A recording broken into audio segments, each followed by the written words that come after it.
At 2:32 p.m. Tehran time, as Iranian radar systems detected the attack formation approaching supersonic speed over protected airspace, air defense operators had less than 4 minutes to make a decision that would redefine the global perception of American military technological superiority.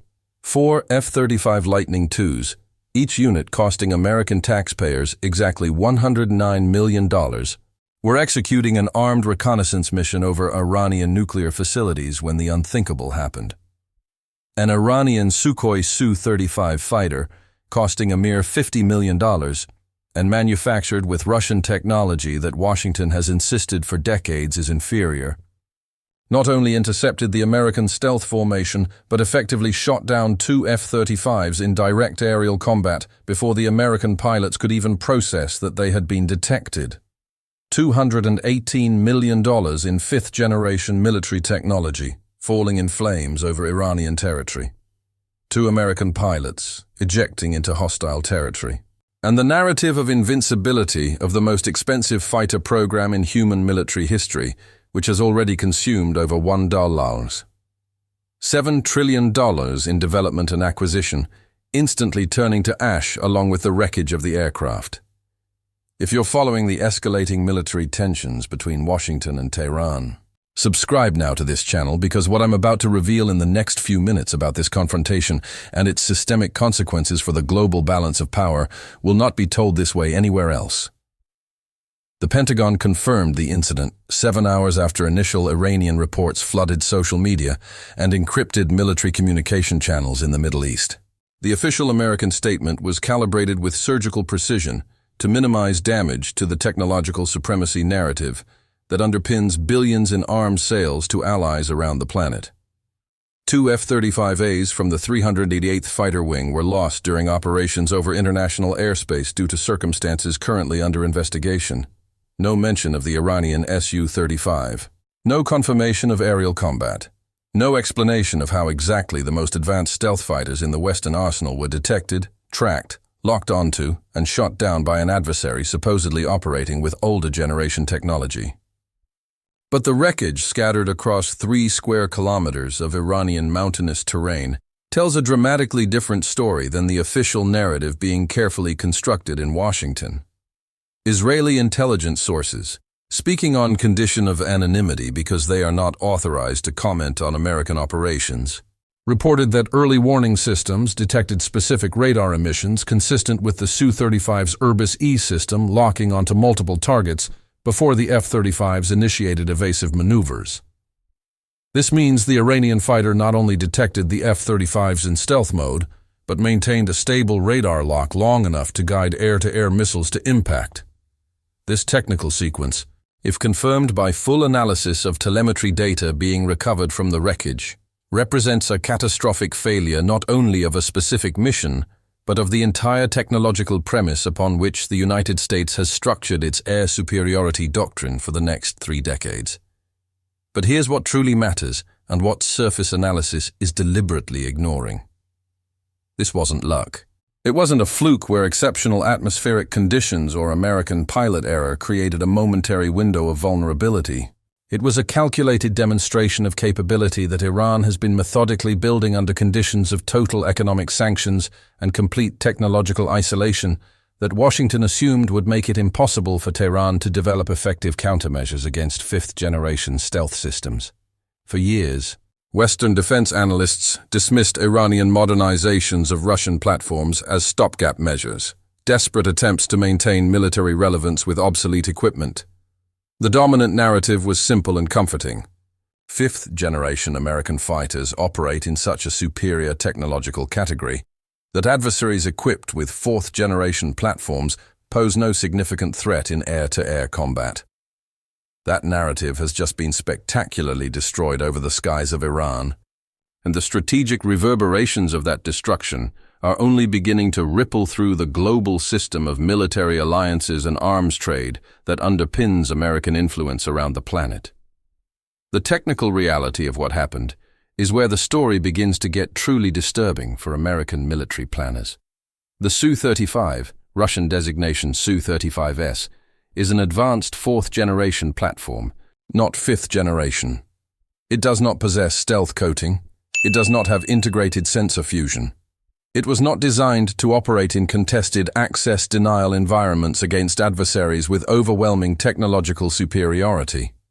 What it does possess, and this is absolutely critical to understanding what happened, is the Irbis-E radar, an electronically scanned phased array system capable of tracking up to 30 targets simultaneously and detecting low observable signatures at ranges that American manufacturers publicly insist are impossible for conventional platform radars.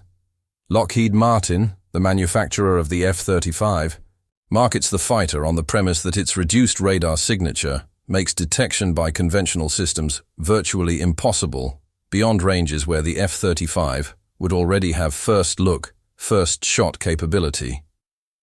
This asymmetric capability is the heart of the value proposition that justifies the astronomical per-unit cost. If adversaries can detect and lock onto F-35s at ranges that allow effective engagement with long-range air-to-air missiles, the entire cost-benefit equation of the program instantly collapses. And that's precisely what preliminary clash data is suggesting.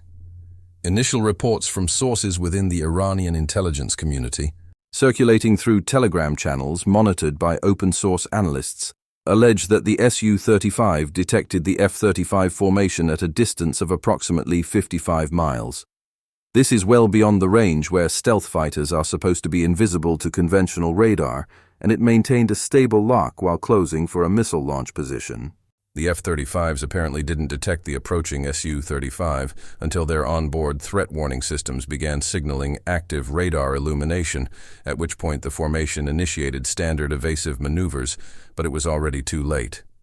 Two R-77M missiles, a modernized version of the standard Russian air-to-air missile with extended range and improved active radar guidance, were launched in rapid succession. Both hit their targets. Both F-35s were lost. This timing, this operational sequence, points to something Washington has been reluctant to publicly acknowledge. The window of unquestioned technological superiority that the F-35 was supposed to guarantee is closing much faster than official projections have admitted. Now, if you're watching this and starting to connect the broader implications, leave your perspective in the comments.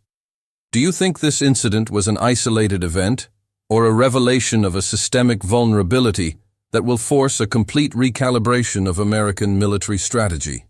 Your analysis helps other viewers understand the multiple angles of this developing crisis. Comment now. The immediate fallout for American military operations in the Middle East is dramatic and unfolding in real time as commanders adjust operational protocols to deal with a reality that fundamentally contradicts all mission planning assumptions. Within 12 hours of confirmation of the F-35 losses, U.S. Central Command issued new operational directives for all combat missions in the region. F-35s can no longer operate alone in contested combat zones without dedicated air defense suppression escort and active electronic warfare coverage. This completely inverts the operational doctrine that justified the F-35's mass acquisition. The fighter was sold to Congress, to NATO allies, and to security partners around the world as a platform capable of penetrating denied airspace solo, executing high-priority missions, and exiting without needing the kind of massive support package that conventional fourth-generation missions require. If F-35s now require escort, threat suppression, and electronic coverage to operate safely, the operational edge that was supposed to offset their exorbitant cost has just evaporated. Every sortie now demands multiple support aircraft, multiplying operational costs, extending mission planning timelines, and drastically reducing the number of missions that can be executed concurrently with available resources. And the humiliation doesn't end in the skies over Iran. It instantly spreads through every boardroom where allied governments are currently considering multi-billion-dollar F-35 acquisitions as the cornerstone of their own air defense strategies for decades to come. Poland committed $6 billion for the acquisition of 32 F-35As. Finland signed a $4 billion contract for 64 units. Germany is in final negotiations to replace its aging Tornado fleet with F-35s in a deal valued at over €8 billion. Each of these governments internally justified these massively expensive acquisitions based on the premise of unquestioned technological superiority that would guarantee absolute air dominance against any potential adversary for the next generation. Now, Defense Ministry cabinets in Warsaw, Helsinki and Berlin are receiving classified briefings from their own intelligence services detailing exactly how $50 million fighters shot down $109 million platforms that were supposedly invisible. Phone calls are being made, contracts are being reviewed, performance clauses are being scrutinized by legal teams. And in every one of these conversations, the same fundamental question is being raised. If the F-35's stealth technology can be defeated by Russian radar systems operated by Iran under total sanctions, what prevents China or Russia, with vastly larger defense budgets and unfettered access to cutting-edge technology, from doing the same at scale? But the truly devastating shockwave isn't in allied defense ministries. So the real question becomes not about this specific confrontation, but about the pattern it reveals. For 2 decades, the United States has poured over $7 trillion into developing, acquiring, and maintaining a 5th-generation fighter fleet, built on the premise that stealth technology would guarantee unquestioned air superiority against any adversary for at least a generation. This premise guided acquisition decisions across multiple presidential administrations. It shaped defense commitments with allies.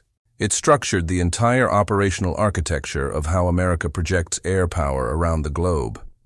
And now, over the skies of an adversary Washington assumed was too technologically backward to pose a credible threat, that premise has been spectacularly challenged by a $50 million platform operated by an air force that supposedly shouldn't possess the capability to detect, track, and engage 5th-generation stealth.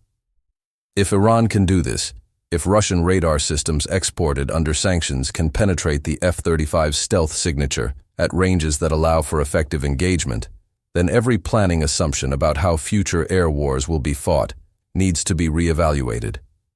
And that reevaluation comes at a cost measured not just in billions spent on technology that may not deliver the promised advantage, but in the lives of pilots who will be sent on combat missions in platforms whose survivability hinges on capabilities that may not exist when confronted by adversaries who have studied their vulnerabilities and developed specific countermeasures. The Iranian response to the incident is where the narrative becomes truly instructive about how Tehran is processing this moment and what it reveals about their broader strategic intentions. Within 3 hours of the F-35s being shot down, Iranian state media channels began broadcasting detailed footage of the wreckage. Not grainy, distant shots, but high-definition video showing serial numbers. Fuselage panels with American markings clearly visible, avionics components strewn across the impact site. Camera crews were on the scene with a speed that suggests prior preparation, as if military public relations units had been pre-positioned to capture and disseminate visual evidence the moment the opportunity presented itself. The message being broadcast was not subtle. This was not propaganda. This was not hyperbole. These were real American F-35s downed in air combat by Iranian fighters, and the entire world is being invited to see the evidence with their own eyes. Within 24 hours, the footage was circulating on social media platforms in 47 countries, being shared, analyzed, debated by defense experts, aviation enthusiasts, and ordinary citizens captivated by the David versus Goliath narrative the story naturally evokes. The commander of the Iranian Air Force, General Aziz Nasirzadeh, held a press conference 36 hours after the incident, a highly unusual public appearance that signaled the strategic importance the regime was attaching to the moment. He described the engagement in specific technical detail designed to maximize PR impact, while simultaneously signaling real operational capability to professional military audiences. Our pilots detected the hostile formation at distances Western systems claimed to be impossible. We maintained radar lock. We executed standard engagement protocol. 2 targets were neutralized before they could effectively respond. This demonstrates that technological advancements in detection systems combined with superior pilot training can overcome stealth platform advantages. Every sentence was calibrated to hit multiple audiences: for domestic consumption, validation of investments in military modernization under severe sanctions; for regional adversaries, a demonstration that challenging Iran militarily carries real costs even for forces equipped with cutting-edge American technology; for Washington, an unambiguous message: your most advanced platforms are not invulnerable. Your assumptions about technological superiority are questionable, and any calculus about military escalation needs to incorporate the possibility that Iranian systems can impose significant attrition on American forces in ways that prior operational planning considered improbable. The behind-the-scenes American reaction reveals a level of institutional panic that carefully worded public statements are actively working to conceal. Sources within the Pentagon, speaking on condition of anonymity because they are not authorized to discuss classified deliberations, reported that the Joint Chiefs of Staff convened in emergency session within 6 hours of confirmation of the F-35 losses.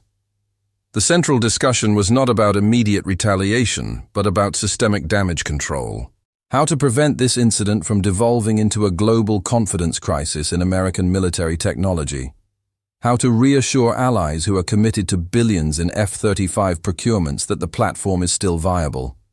How to adjust operational protocols to reduce the risk of repetition without publicly admitting that adjustments are necessary because stealth capabilities have been compromised. The meeting stretched for 4 hours. No definitive conclusions were reached on a path forward. What emerged was consensus on what not to do.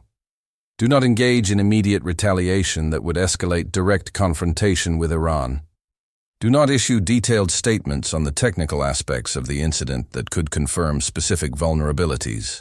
Do not allow the narrative to devolve into a public debate about the F-35 program's effectiveness. Contain, control, minimize. But containment becomes exponentially more difficult when adversarial strategic actors begin to use the incident as leverage to advance their own geopolitical agendas. China reacted with a speed that suggests prior coordination, or at least advanced preparation, to exploit precisely this kind of opportunity. Within 48 hours, Chinese military analysts linked to the People's Liberation Army began publishing detailed analyses of the confrontation on state-controlled and semi-official social media platforms. The framing was consistent across multiple sources. The incident demonstrates the limits of relying on technological advantage without considering adversarial adaptations. Detection systems are evolving faster than stealth platforms are being upgraded. Investment in countermeasures is more cost-effective than investment in next-generation penetration platforms. Each point feeds directly into the strategic narrative Beijing is constructing to justify its own advanced detection systems and anti-access missile development programs designed specifically to deny American air superiority in a conflict over Taiwan or in the South China Sea. If F-35s can be detected and shot down by Iran, the implicit argument follows. Then Chinese systems can certainly do the same in a combat environment where Beijing has the advantage of operating near domestic bases with the full depth of its integrated sensor capabilities and layered air defense networks. Russia adopted a more subtle but equally calculated approach. Instead of direct military analysis, Russian state media channels focused on economic aspects, highlighting the per-unit cost of the F-35 versus the Su-35, and framing the outcome as validation of a Russian design philosophy that prioritizes cost-effectiveness and adaptability over pure technological sophistication. Rosoboron Export, the Russian state defense corporation responsible for arms exports, issued a statement noting a 34% increase in inquiries from potential international buyers about Russian air defense systems and fighter platforms in the 72 hours following the Iranian incident. Sales representatives were reportedly being instructed to use the confrontation as a case study in presentations to clients, particularly in markets where governments are deciding between American and Russian acquisitions. The sales pitch was straightforward. Russian systems deliver real combat capability at a fraction of the cost of Western alternatives. The Iranian incident proves this conclusively. Each inquiry converted into a contract represents not only revenue for the Russian defense industry, but an erosion of the export customer base that underpins the economies of scale of the American military-industrial complex. Meanwhile, within Israel, the incident is sparking internal strategic debate that goes far beyond immediate technical implications. The Israeli Air Force operates its own fleet of F-35Is, a customized variant of the F-35A with integrated Israeli electronic warfare and weapons systems. These fighters are the backbone of Israel's ability to conduct long-range strikes against Iranian targets, particularly deeply buried nuclear facilities that require penetration of sophisticated air defenses. If American F-35s were shot down by Iranian Su-35s in direct combat, every mission planning assumption about the capability of Israeli F-35Is to penetrate Iranian airspace and return safely must be re-evaluated. Israeli Air Force commanders are now facing questions from political and security leadership that have no comfortable answers. Can the F-35Is execute deep strike missions against Iran without suffering unacceptable losses?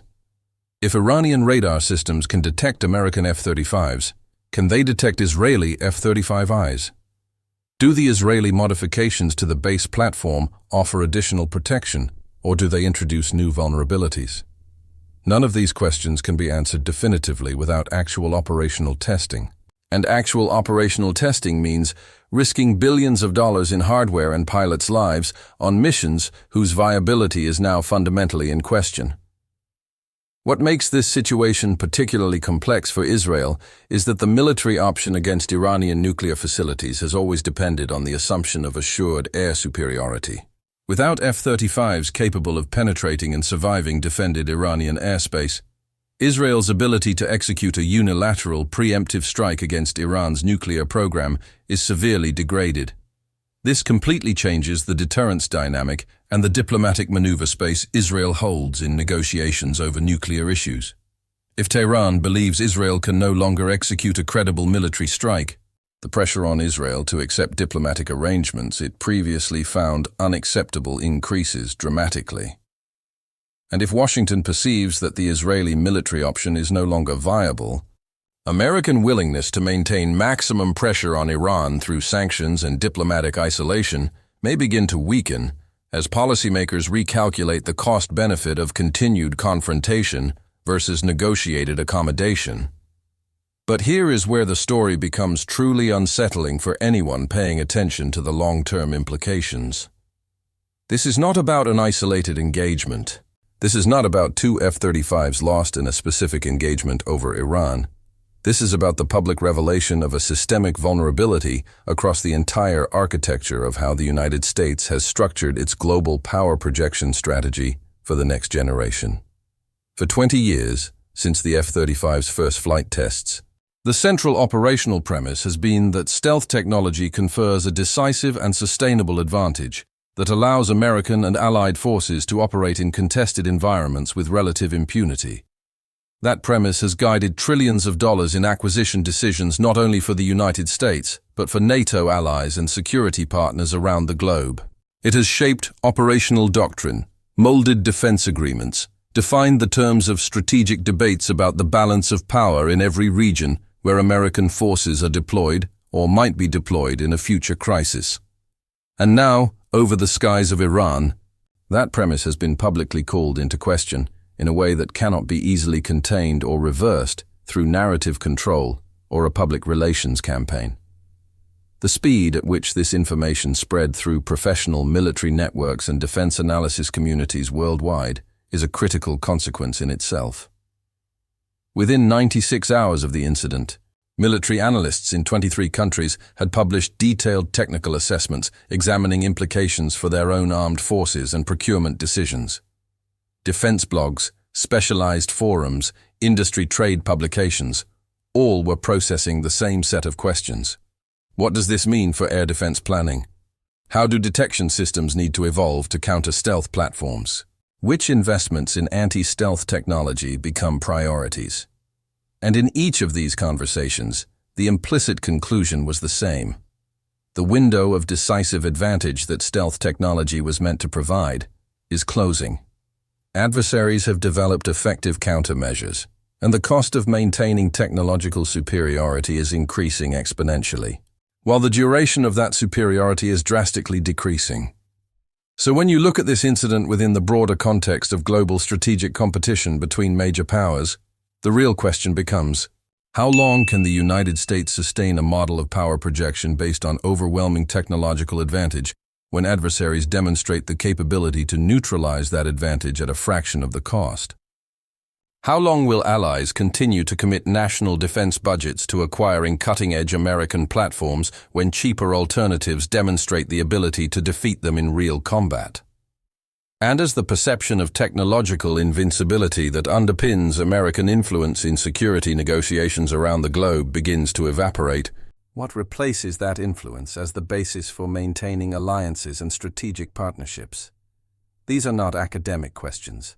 They are strategic calculations being made right now in capitals around the world, as governments process the implications of what happened over Iran and recalibrate their own security strategies accordingly. The wreckage of 2 F-35s scattered across Iranian territory represents far more than the loss of $218 million in military hardware. It represents the destruction of a narrative of invincibility that has underpinned the American global security architecture for 2 decades. And as Washington works to contain the damage, to minimize the significance, to reassure allies, and deter adversaries, the underlying reality remains unchanged. The era of unquestioned air superiority based on stealth technology is ending faster than any American military planner was prepared to admit. And what comes next? What doctrine replaces this one?